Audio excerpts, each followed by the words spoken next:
அல்லாஹ்வின் தூதர் ஸல்லல்லாஹு அலைஹி வஸல்லம் அவர்கள் சொன்னதாக அபூதர் ரலியல்லாஹு அன்ஹு அவர்கள் அறிவிப்பு செய்கிறார்கள், 3 மனிதர்கள் நாளை மறுமை நாளிலே அல்லாஹு தஆலா அந்த 3 நபர்களோடு பேசவும் மாட்டான், அவர்களை ஏறெடுத்து பார்க்கவும் மாட்டான், அவனுடைய பாவங்களை மன்னித்து பரிசுத்தப்படுத்தவும் மாட்டான். அப்படியான 3 மனிதர்கள். வலஹும் அஸாபுன் அலீம், அவர்களுக்கு நோவினை தரக்கூடிய தண்டனை நாளை மறுமை நாளிலே இருக்கிறது என்று சொல்லிவிட்டு அது குறித்து வரக்கூடிய அல் குர்ஆனிய வசனத்தை அல்லாஹ்வின் தூதர் ஸல்லல்லாஹு அலைஹி வஸல்லம் அவர்கள் ஓதி காட்டிய பொழுது அபூதர் ரலியல்லாஹு அன்ஹு அவர்கள் சொன்னார்கள், ஹாபு வ ஹஸிரு, அப்படியான மக்கள் நஷ்டவாளிகளாக ஆகிவிடுவார்களே அல்லாஹ்வின் தூதரே, மன்ஹும் யா ரசூலல்லாஹ், அல்லாஹ்வின் தூதரே அவர்கள் யார் என்பதாக கேட்டார்கள். அப்பொழுது அல்லாஹ்வின் தூதர் ஸல்லல்லாஹு அலைஹி வஸல்லம் சொன்னார்கள், அல் முஸ்பிலு, கரண்டைக்காலுக்கு கீழால் ஆடை அணியக்கூடிய ஒரு ஆண்.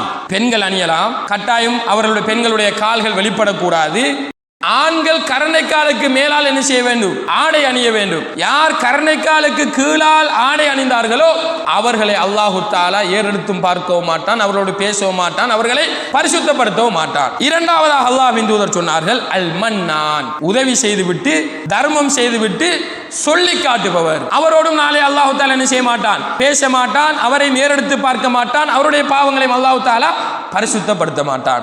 மூணாவது அல்லாஹ்வின் தூதர் சொன்னார்கள், பொய் சத்தியம் செய்து தன்னுடைய பொருளாதாரங்களை விற்பனை செய்பவர்கள். இன்று எத்தனையோ வியாபார தலங்களில் நாங்கள் பார்க்கிறோம், எடுத்ததுக்கெல்லாம் அல்லாஹ் மீதானையாக அல்லாஹ் மீதானையாக என பொய் சத்தியம் செய்து தங்களுடைய பொருளாதாரங்களை விற்பனை செய்யக்கூடிய எத்தனையோ வியாபார நிலையங்களில் வியாபாரிகளை நாங்கள் பார்க்கிறோம். ஆக சகோதரிகளே, இதில் அல் மன்னான், கொடுத்ததை சொல்லி காட்டுபவர், இவரை நாளை மறுமை நாளில் அல்லாஹு தஆலா ஏறெடுத்து பார்க்க மாட்டான், அவர்களோடு பேச மாட்டான், அவருடைய பாவங்களை மன்னித்து பரிசுத்தப்படுத்த மாட்டான். இவர்கள் நேரடியாக சுவனத்துக்கு செல்வதற்கு அவர் செய்த காரியம் தடையாக இருக்கும் என்பதை சகோதரர்களை நாங்கள் புரிந்து கொள்ள வேண்டும்.